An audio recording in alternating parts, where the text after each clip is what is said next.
सत साहिब सतगुरुदेव की जय। बंदी छोड़ कबीर साहिब जी की जय। बंदी छोड़ गरीबदास जी महाराज जी की जय। स्वामी राम देवानंद जी गुरु महाराज जी की जय हो।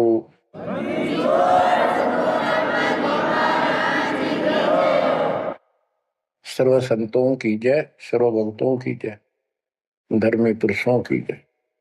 श्री काशी धाम की जय, श्री सुडानी धाम की जय, श्री क्रोथा धाम की जय, श्री बरवाड़ा धाम की जय।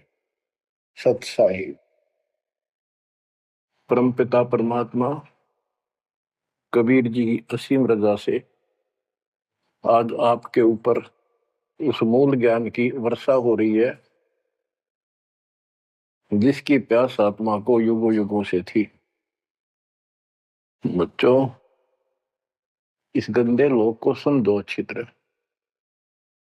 जब तक आपके दिल में यह बात नहीं बैठेगी, वो वहम नहीं होगा आपका कि कित फंस गया क्या, यू घर अपना नहीं, यू परिवार अपना नहीं, यू लोक संसारिक किस ब्रह्मांड अपना नहीं, तो हम किस आस पर जी रहे। केवल अपना सतपुरुष है, उसका नाम कबीर है, सारी सृष्टि का रचनहार है, वो सुख का सागर है, हमारा अपना है, हमारा पिता है, हमारी माँ है, हमारा सच्चा साथी सखा है, हमारा वही बंधु भाई है। बच्चों, आप इस बात को आज मान लो ना, फिर घने दुखी हो जाओगे, फिर माननी पड़ेगी कि यह भक्ति करनी पड़ेगी और बकवास त्यागनी पड़ेगी। आज शरीर स्वस्थ है, दो रोटी का रोजगार चंगा है, परमात्मा कति याद नहीं आवते, सो जतन कर ले इसको। कितना समझा रहे, माचा माचा करे, कल ये कर दूंगा, परसों ये कर दूंगा। और उसको जब हो जाती है कैंसर, उसकी शकल देखे उस अफलातून की, गिनती के दिन शेष दिखाई देते उसको। इसलिए परमात्मा कबीर जी हमें याद दिलाते हैं, कबीर दुख में सुमन सब करे, सुख में करे न कोई, जय सुख में सुमन करे तो दुख काहे को होए। कबीर सुख में सुमरण किया नहीं, दुख में करते याद, कह कबीरता दास की कौन सुन फरियाद। आज जो सुखी हैं, थोड़ा मोटा कोई पद पोस्ट मिली हुई है छोटी मोटी, घर में दो पैसे का जुगाड़ ठीक है, कार कोठी है, उनके तो नखरे न्यारे हैं, उनकी बातों में सुनकर हैरान रह जाते थे हम तो। जब हमको ज्ञान नहीं था, हम भी ऐसे निकम्मे थे। इस अध्यात्म ज्ञान ने तोड़ दिया इस मन की बकवाद, इस अहंकार को फोड़ दिया कति। और ये सतगुरु बिना बात बना नहीं। सतगुरु ऐसा ज्ञान सुनाता है कि आत्मा एकदम सतर्क हो जाती है और परमात्मा की तरफ बढ़ती है। एक नित्यानंद नाम के ब्राह्मण थे, नंदलाल नाम था उनका। वैसे नारनौल के नवाब के यहाँ वो तहसीलदार की पोस्ट पर थे, आज से 300 वर्ष पहले। उसके माता पिता की डेथ हो गई थी। नाना नानी ने उनको पाला, जवान किया, वहां नौकरी लगवा दी। उनके नाना जी उस दरबार में पहले से ही नौकरी करते थे। एक तो जाति ब्राह्मण, ऊपर से पोस्ट तहसीलदार। उस समय तहसीलदार, उस समय तो पटवारी भारी होता था। उनको फिर ज्ञान समझ में आया। एक विष्णु जी के उपासक, वैष्णव परंपरा के संत गुमानी दास नारनौल शहर में किसी भगत के अपने सेवक के यहाँ सत्संग करने आए। उनके साथ में ही नंदलाल तहसीलदार का मकान था। रात के समय सुहाना मौसम था, चांदनी रात थी, ना गर्मी थी ना सर्दी थी। छत पर बैठ गया, घूम रहा था, इतने में आवाज आई सत्संग की। और जो संत बोल रहा था एक एक बात, रात के समय साइलेंट होता है सब कुछ, सारी सुनने लगी उसको। तो नंदलाल तहसीलदार जी को भगवान की तड़प बनी, क्योंकि उसको चोट बहुत लग चुकी थी। बचपन से माता पिता की डेथ होगी, अनाथ हो गया था। तो ऐसे दुख से गुजरे हुए व्यक्ति को शीघ्र समझ में आ जाती है ये बातें। उसको तड़प बनी, ये संसार कुछ नहीं। आपको सत्संग के कुछ अंश सुनाता हूं पहले। ये संत जो है वाणी तो कबीर साहब की गाते हैं और मार्ग काल का बताते हैं। वाणी ऐसी गजब की है, खींच लेती है आत्मा को, चुंबक जैसे लोहे को खींचता। लेकिन ये कलम गलत चढ़ाते, इनके पास वो संपूर्ण दीक्षा नहीं, बात यहां बिगड़ गई। और काल ने पूरा लाभ उठा रखा मालिक की अट्रैक्टिव वाणी का। मन तू चल रे सुख के सागर, जा शब्द सिंधु रत्नागर। कोटि जन्म तन भर मत होगे, कुछ नहीं हाथ लगो रे। कुकर शुकर खर बया बोरे, कौआ हंस बुगारे। मन तू चल रे सुख के सागर, जा शब्द सिंधु रत्नागर। कोटि जन्म तू राजा की ना, मिटी न मन की आशा। भिक्षुक होकर दर दर अंडा, फिर मिला न निर्गुण रसा। मन तू चल रे सुख के सागर, जा शब्द सिंधु रत्नागर। इंद्र कुबेर ईश की पदवी, ब्रह्मावण धर्मराया।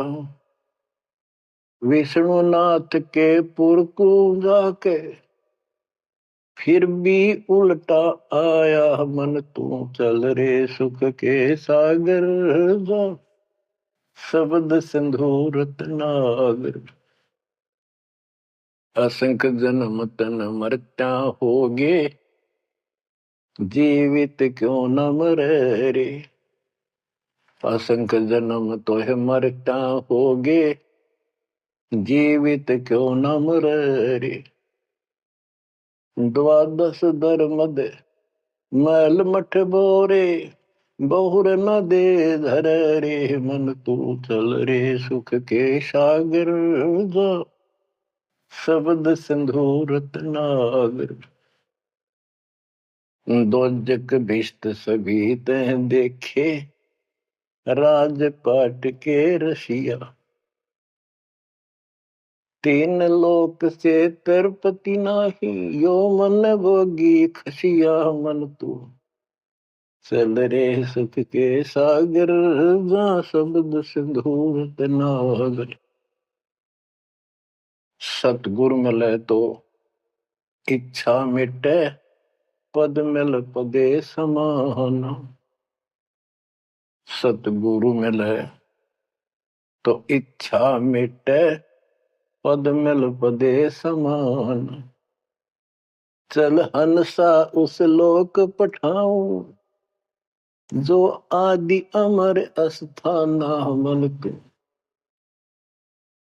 चल रे सुख के सागर, जा शब्द सिंधु रत्नागर। चार मुक्ति जा चंपी करती, माया हो रही दासी। चार मुक्ति जा चंपी करती, माया हो रही दासी। दास गरीब अभय पद पर से, मिले राम अविनाशी। मन तू चल रे सुख के सागर, जा शब्द सिंधु रत्नागर। सत्संग में बताया गया कि कोटि जन्म तन भ्रमित हो गए, जन्मते मृत्यु को, और कुछ नहीं हाथ लगा रे। कुकर कुत्ता, शुकर शुअर, खरगदा, कौवा और बुगला, ये सभी यानी 84 लाख प्रकार के प्राणियों की योनियां शरीर में तुमने दुख उठाए। इस संसार में सुख नाम की चीज जीव को नहीं है।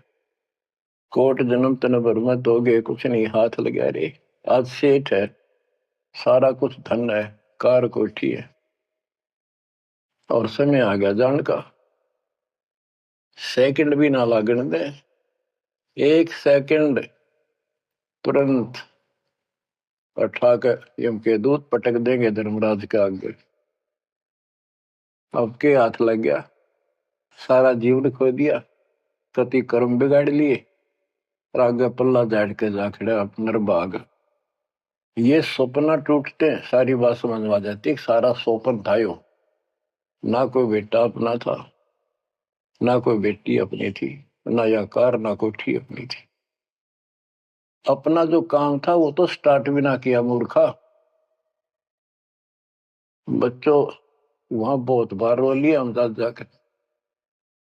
जब भी मनुष्य जीवन मिला हम वायदा करके आते थे भगवान से, हे परमात्मा इनका दया कर दो, मनुष्य जीवन की कभी गलती नहीं करूंगा, करेंगे करूंगी, भक्ति करेंगे, मालिक को याद रखेंगे, रोटी के लिए काम भी करेंगे, तेरी भूल नहीं होगी दाता, कति कसम खाते। वचन भर के कान पकड़ के नाक रगड़ के आते वहां से प्राणी, और यहां आते ये काल इनको ऐसा अचेत कर देता है, नए सिरे से सिखाना पड़ता। ये बेटा या दाता यू काका ताऊ तेरा ताई मौसरी, ये गिलास, ये चमचा, या थाली, ये गिलास, ये कटोरा, ये शुरू तो पढ़ानी पड़ती है, कति सारा बुला देता है। इतना जुल्म कर रखा हमारे साथ। इस अज्ञान को आके सतगुरु कबीर भगवान सतगुरु रूप में आते हैं, वो इस अंधेरे को अपने वचनों के माध्यम से हटाते हैं।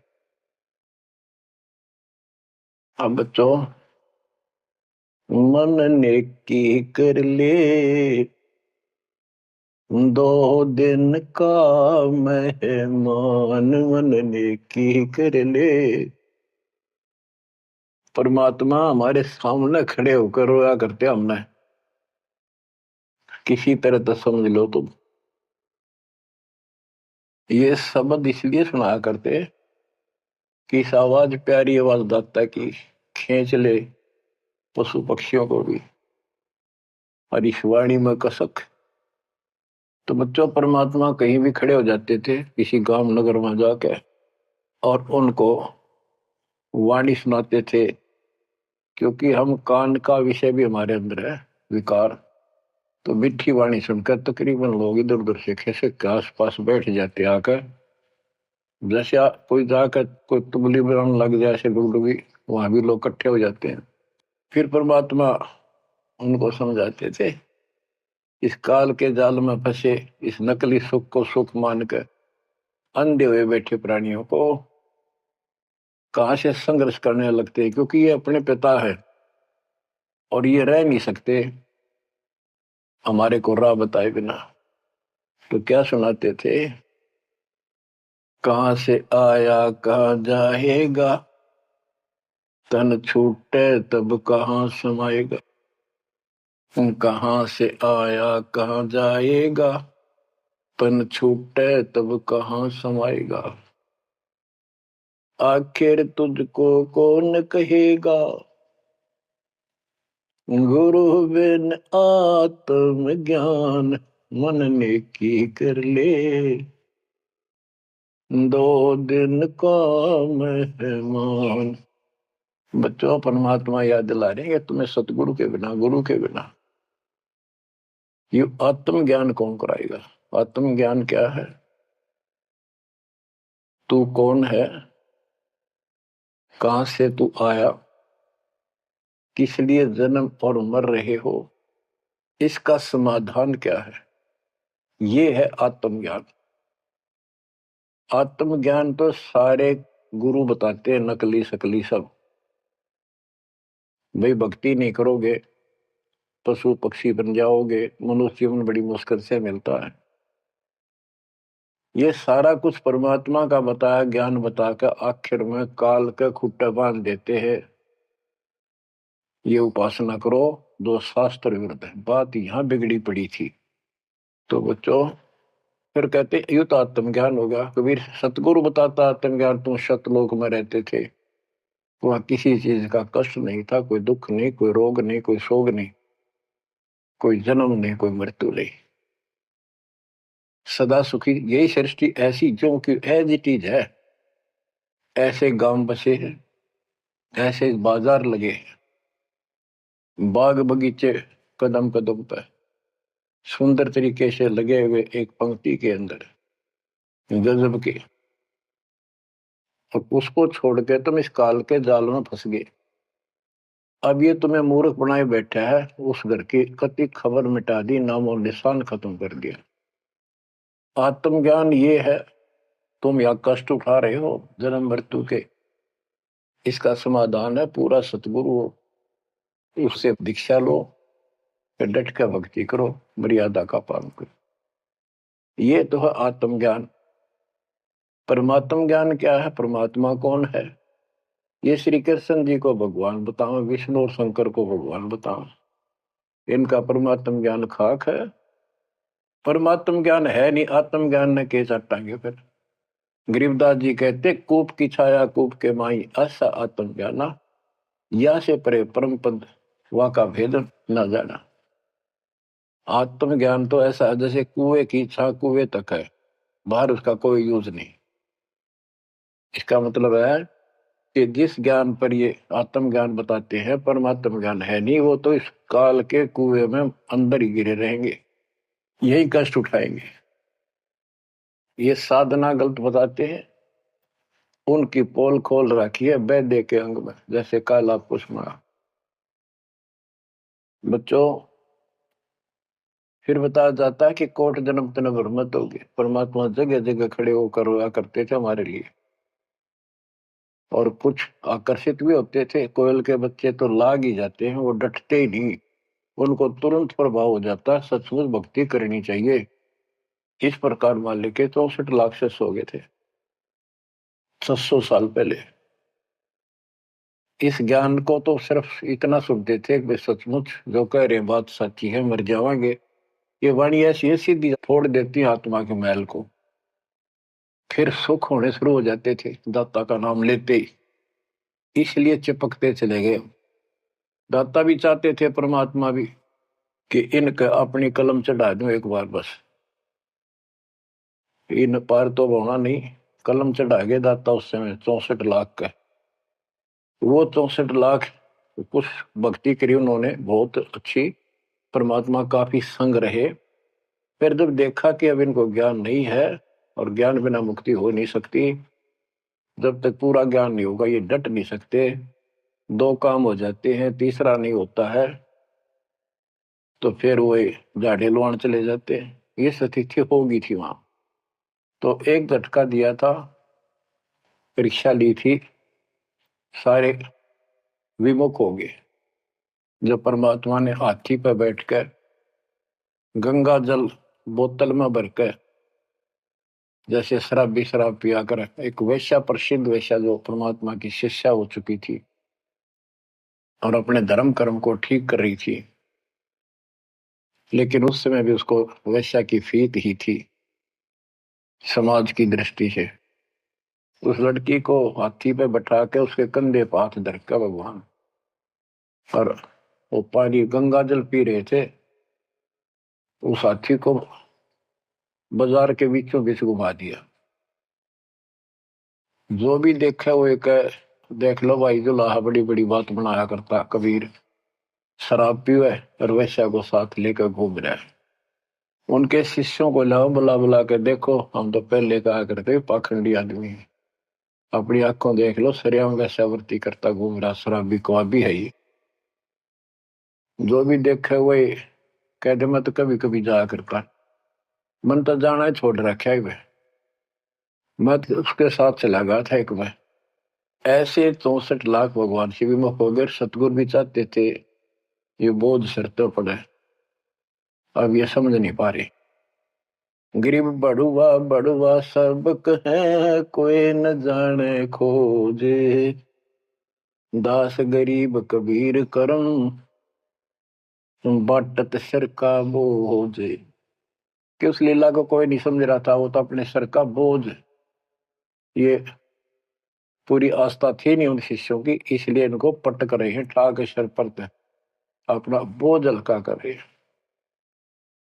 बच्चों, गुरुद्रोही नहीं बने तुम, उस समय सतगुरु विमुख हो गए। तो कबीर साहब कहते हैं, सतगुरु विमुखा युग युग रोवे, मानुष जन्म पाके खो। सतगुरु संगत छोड़ के लाख वर्ष जबकीन, इंद्रिय कर्मना मोक्ष हो रह काल के आदि। इसके लिए बहुत से प्रमाण आपको दिए गए हैं। जैसे राबिया सतगुरु विमुख हुई थी, गुरुद्रोही नहीं हुई थी वो। 4 साल दाता ने कितनी मेहनत करके उस बेटी के लिए सातवां की। उनकी भेड़ बकरियां के बीच में बैठ के उस बदबू में उस प्यारी आत्मा जो दलदल में फंसी पड़ी थी, राबिया को ज्ञान सुनाया, बेटी अल्लाह खुदा की भक्ति करनी चाहिए, ये जीवन थोड़ा ही है, इसमें कभी भी मृत्यु हो जाएगी, फिर पता नहीं कहां जन्म होगा। कई दिन लगातार ये बात करते करते लड़की कहती थी कि महाराज हम इबादत करते हैं, नमाज करते हैं, सारा कुछ करते हैं। तो उसका सारा अंधेरा हटाया, लड़की का समझ में आ गई, सृष्टि रचना बताई। 4 साल भक्ति करी और कोई साथी था नहीं, दूसरा भक्त भाई बहन इस मार्ग के बताने वाला। समाज के प्रभाव से परमात्मा वाली सत साधना छोड़ दी, क्योंकि सत्संग ना सुनने से इस तरह मैल आवेगा, ये भूल जरूर पड़ जाती है। क्योंकि गलत बताने वाले तो सारा समाज, सारा वही साधना सब कर रहे थे, तो वो ही अपनी साधना करने लगे। लेकिन प्रेरणा इतनी होगी थी कि शादी नहीं कराऊंगी, मोक्ष पाऊंगी, सारा कुछ हो गया था। लेकिन माता पिता को टेंशन होगी कि लड़की को घर पर नहीं रख सकते, तो कह दिया बेटी या तो निकाह करा ले, नहीं तो अब दोनों मराएंगे। लड़की ने विचार कर लिया कि माता पिता की हत्या का दोष मुझे लगेगा, इसलिए यस कर देती हूँ, अपने पति से बात करूंगी। निकाह करने की यानी शादी की हाँ भर ली और ब्याह हो गया, अपने पति के घर चली गई।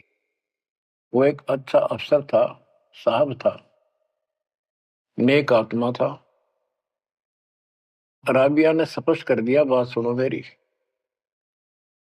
मैं भक्ति करना चाहती हूँ और मैं संतान उत्पत्ति नहीं करूंगी। अगर आपने जोर जबरदस्ती कर दी तो मैं फांसी का आकर मरूंगी, ये फाइनल सुन लो। उसके पति ने कहा कि एक बात बता राबिया, जब निकाह हुआ आपने स्वयं कबूल किया था, मैं निकाह कबूल करती हूँ। मुसलमानों के अंदर एक विशेष बात है कि लड़का लड़की चाहेंगे तो ब्याह होगा, ना हुआ नहीं। तो तेने उस समय कबूल क्यों किया था? राबिया बोली, मेरी मजबूरी थी, समाज का दबाव था मेरे माता पिता पर। मेरे माता पिता ने शर्त रख दिया तो शादी करा ले, नियम दोनों मरेंगे, तो इसलिए मैंने शादी कर ली। अब आप पर फैसला है, वहां तक 2 मरे थे भी, एक मरेगी, मैं भक्ति करूंगी, ये मेरा फाइनल फैसला है। तो समझदार था मुसलमान, कई कई शादी कर लेते हैं, उसको इसकी कोई समस्या नहीं थी, परमात्मा की दया से गुजारा भी खूब था। वो बोला, राबिया बात सुन ले, जैसा समाज का दबाव तेरे ऊपर था, तेरे माता पिता पर, ऐसा समाज मेरा भी है, और यहाँ मुझे भी जवाब देना भारी हो जाएगा अगर तू इधर उधर जाओगी। तो जाइए भक्ति के लिए, इसलिए घर में रहेगी, मेरी तरफ से मेरी बहन होगी, संसार की दृष्टि में मेरी पत्नी बढ़कर रहना होगा। राबिया ने कबूल कर लिया, यस कर दी। उसने अपने और विवाह करा लिया। जब वो होगी 50 साल के ऊपर, हज करने चली, उसके पति ने कहा आपके लिए मैं गाड़ी घोड़ा ऊंट तैयार करवा देता हूँ, अरे जाओ, बहुत खुशी की बात है, मुझे भी पुण्य मिलेगा आपके सहयोग में।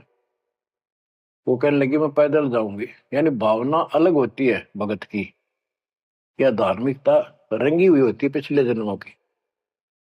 वो चल पड़ी, पैदल चल पड़ी। रेगिस्तान ज्यादा होते थे उस टाइम, सभी जगह सूखे पड़ते थे। मक्का में चली, मक्का के राह पे काफी सफर तय करने के बाद एक कुआं आया। उस कुएं पे ना बाल्टी थी ना कोई रस्सी थी, वो लगता था उसमें गिर गई थी। उधर एक कुतिया बहुत प्यासी थी, प्राण जानने हो रहे थे उसके। राबिया को समझते देर नहीं लगी, वह कभी राबिया के पैरा में आवे, कभी कुएं की तरफ जावे।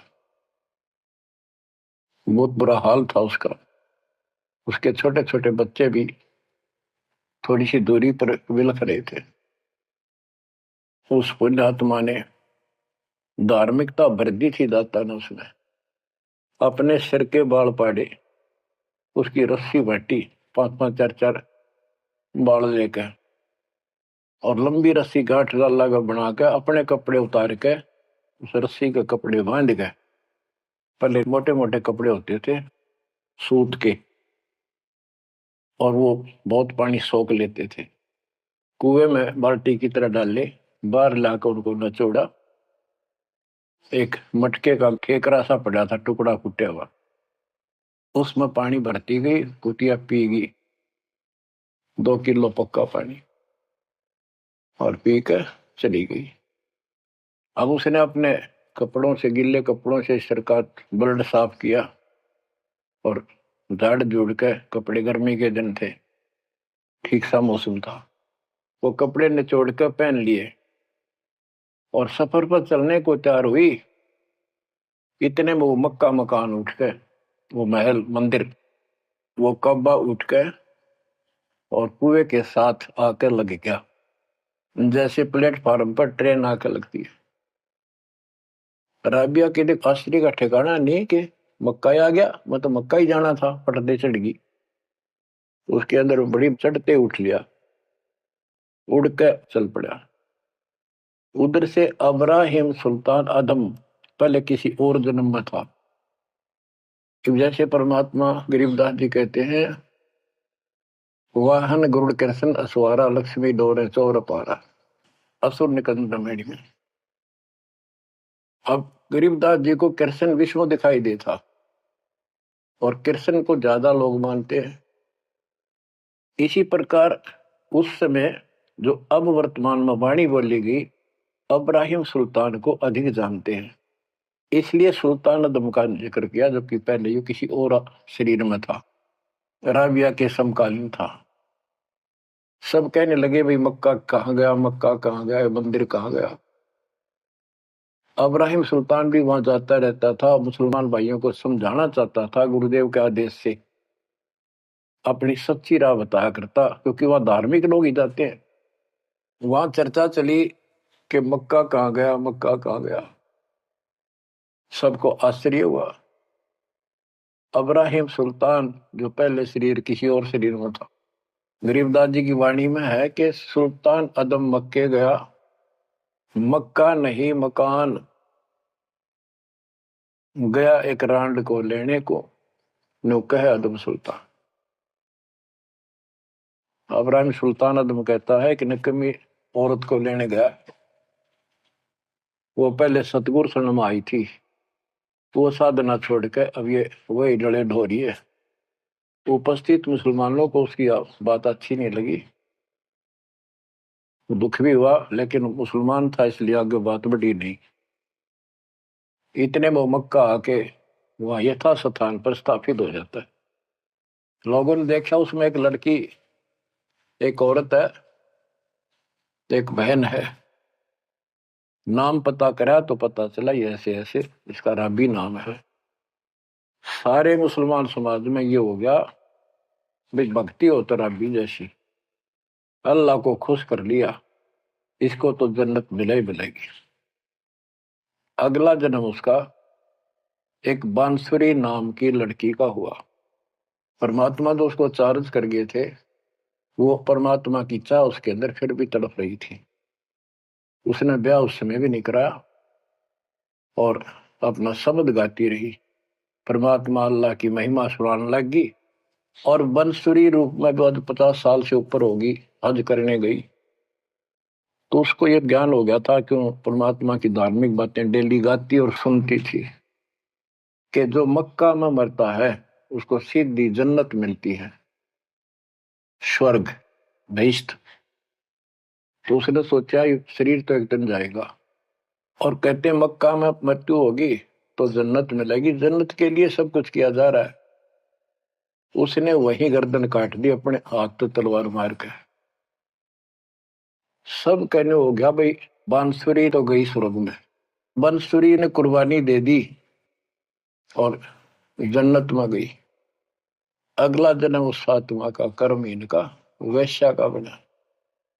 2 जन्म कति ब्रह्मचर्य के पालन कर लिए, आखिर में सारी कसर काट दी काल ने। परमात्मा कहते काल के षड्यंत्र को तुम तक ये समझोगे, ब्रह्मा विष्णु महेश अभी तक नहीं समझ पाए।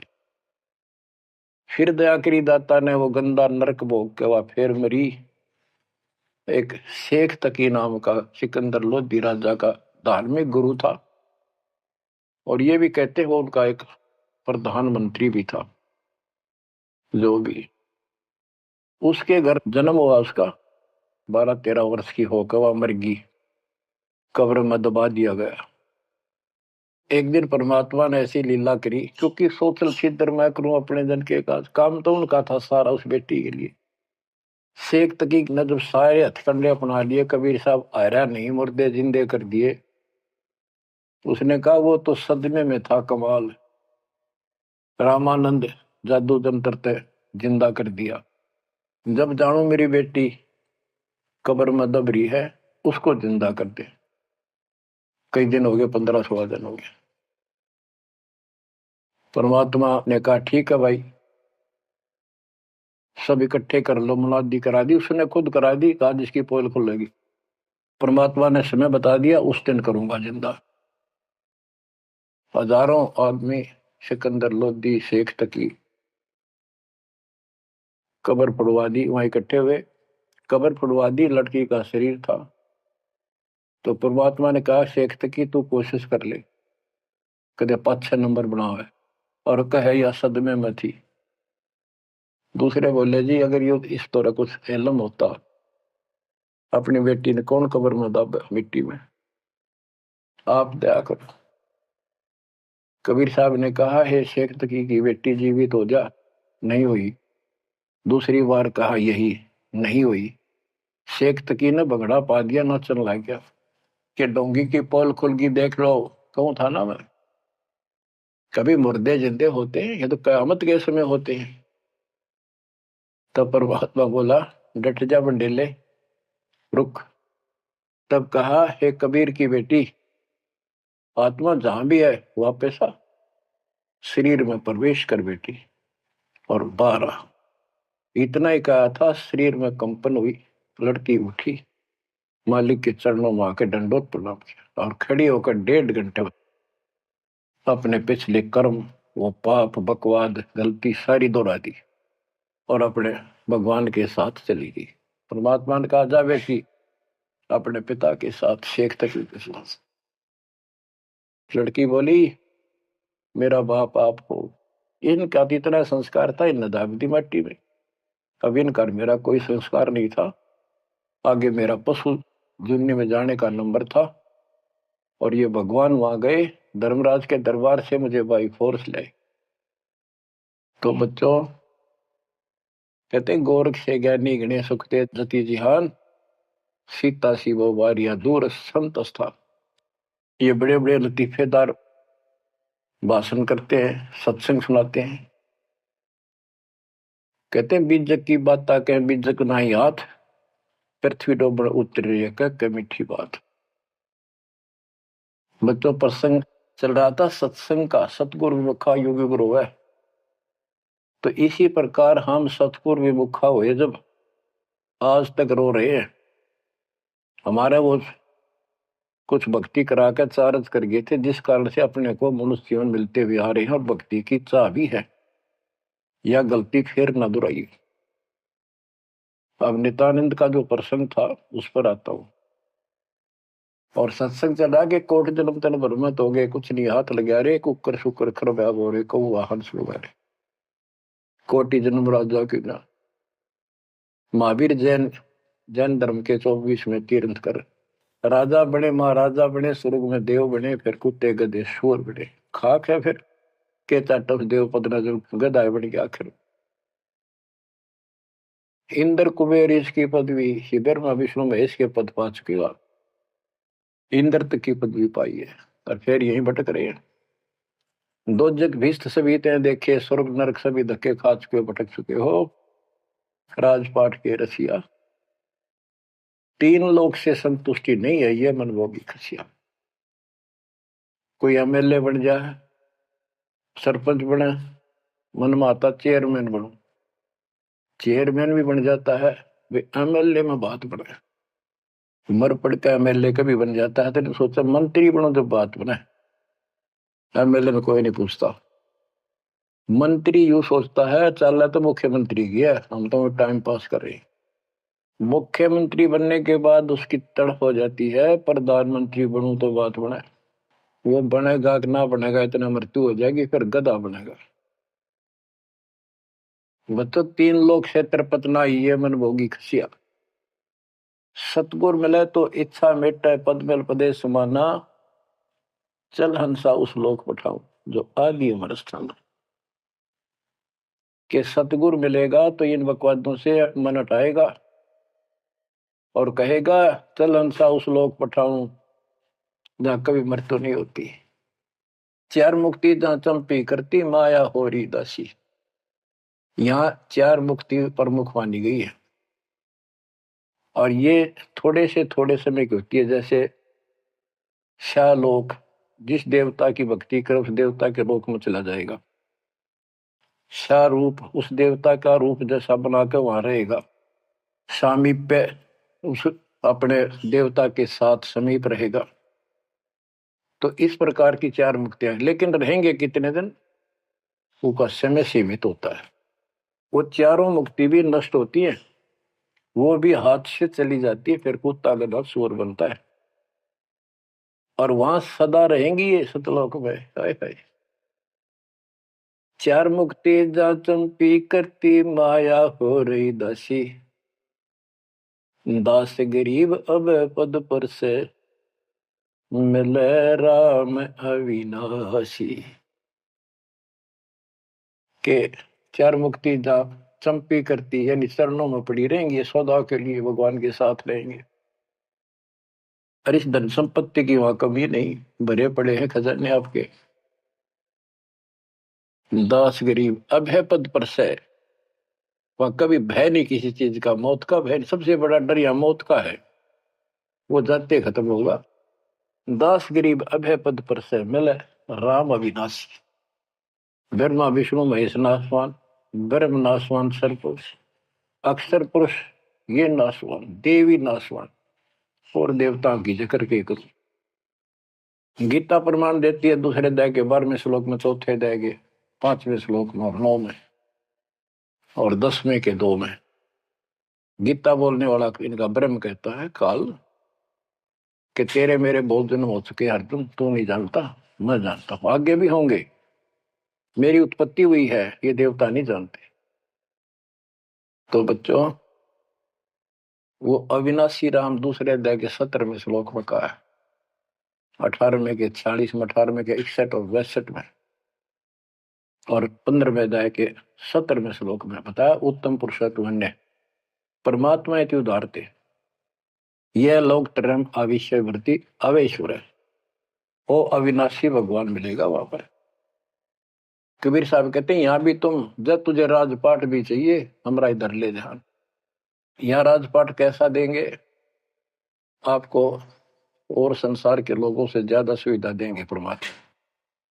और कहते हैं जिसके मन में परमात्मा की भक्ति है तो फिर के इंद्र का राज, उसको कभी नफरत हो जाती है उस राज से तो महाराजा बन जाता है।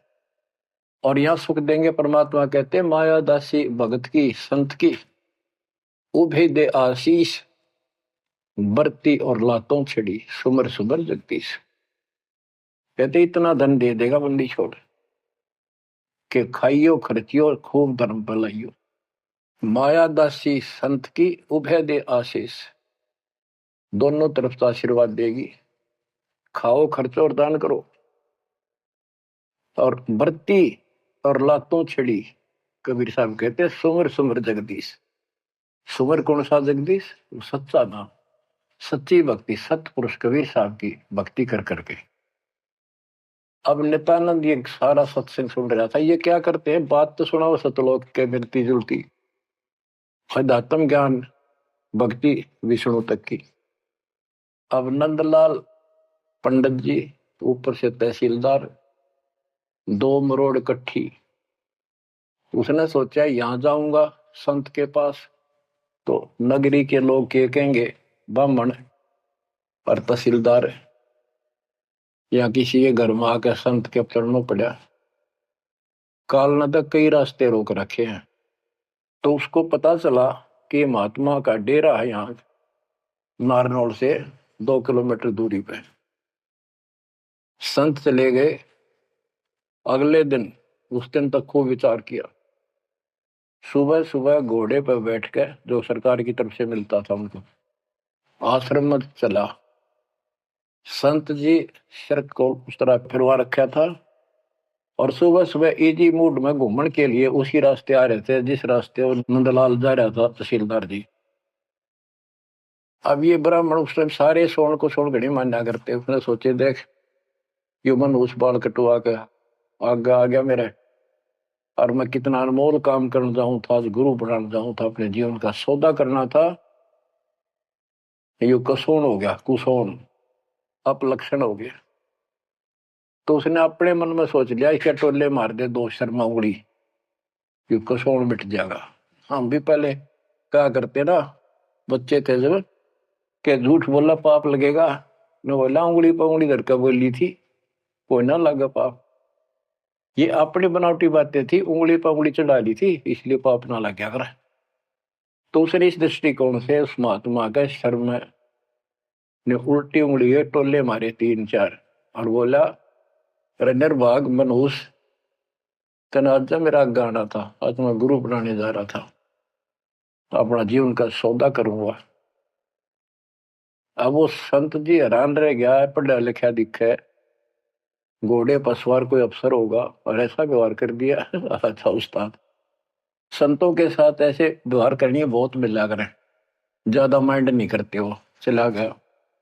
आश्रम में पहुंचा तो घोड़ा पर उतर कर एक वृक्ष पे बांध दिया। तो भगत वहां उपस्थित थे, वो आए, भाई बड़ा अफसर आ रहा है कोई। प्रणाम किया। उन्होंने पूछा संत जी कहाँ पर है? मैंने दीक्षा लेनी है। वो बोले जाओ बैठो। आदर से बैठा दिया। जहाँ आसन लग रहा था उसका आगे बोरी ही बिछा रखी थी कि बैठ जाओ, स्नान करके ही पाओगे, घूमन फिरन जा रहे हैं, सैर करके नहा कर ही आ जाए। आधे घंटे में घूम फिर कर नहा कर महात्मा जी आसन पाए। सामने घोड़ा बंधा दिखा और वो आदमी बैठा दिखा। और नंदलाल ने भी देख लिया ये तो महात्मा जी थे, तेने बहुत बड़ी गलती कर दी पापी आत्मा, ये भी धमका होगा और तेने भगा होगा। नीची गर्दन कर ली। अब नंदलाल तो शर्म के मारे गिट गए, नीची गर्दन कर ली। महात्मा जी भी समझ गए गुमानी दास के आदमी शर्मा गया। उसने कहा श्रीमान जी आप गुरु बनाने आए हो, इसमें कोई परेशान होने की बात नहीं है। जैसे हम कुम्हार के घर जाते हैं, कोई मटका मोल लेते हैं या कोई बेचने अपने घर पे आता है तो हम उसको टोले मार मार के देखा करें ताकि वो कितना तो फूट तो नहीं रहा, सब बताए कि नहीं।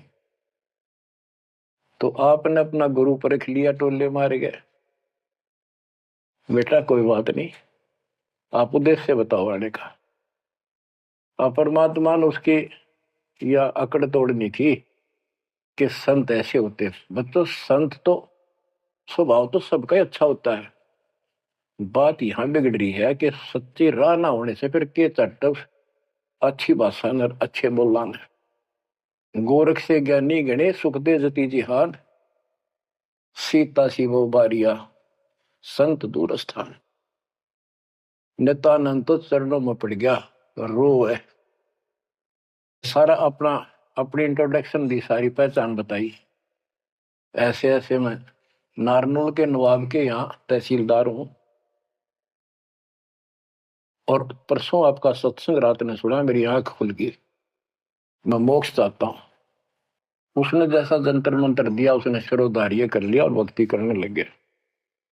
इतना प्रेरित हो गया कि नौकरी भी छोड़ दी, और गुरुजी तो चले गए, वो अपना घर त्याग के उस मंत्र को साथ लेकर एकांत स्थान जंगल की खोज करने लगा। तो हरियाणा में यहाँ एक माजरा गांव है, बेगोवा है, बास है, इन 3-4 गांवों की सीमा इकट्ठी है। वहां एक तालाब बना हुआ था, जोड़ी सी।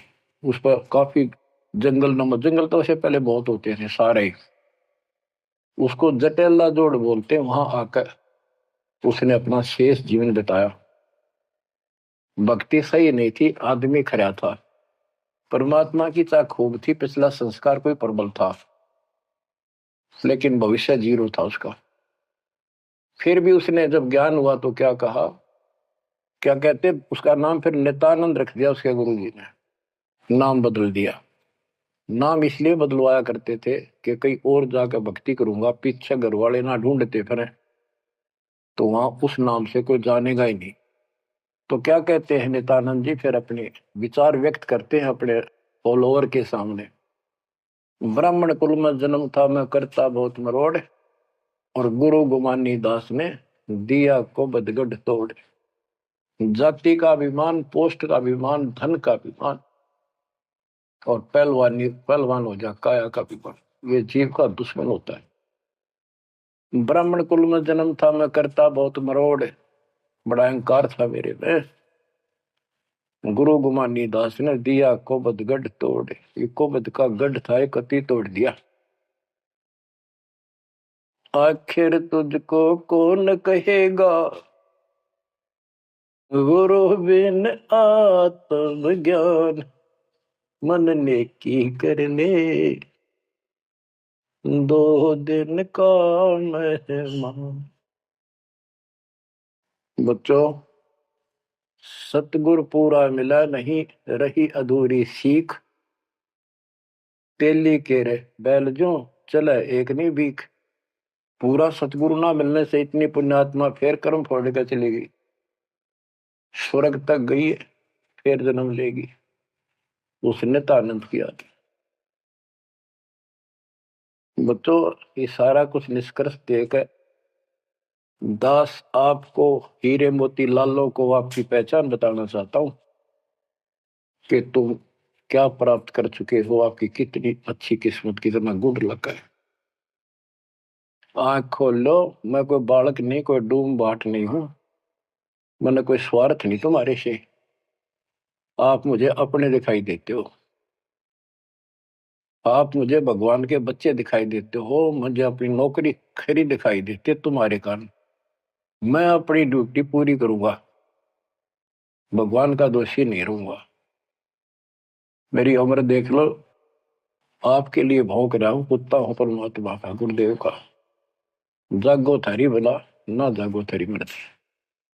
आशा करता हूं जागोगे, सतभक्ति पर लागोगे, इस गंदे लोक को त्यागोगे, सतलोक में जाकर स्थान पाओ। परमात्मा आपको मोक्ष दे, सदा सुखी रखे। सत्संग।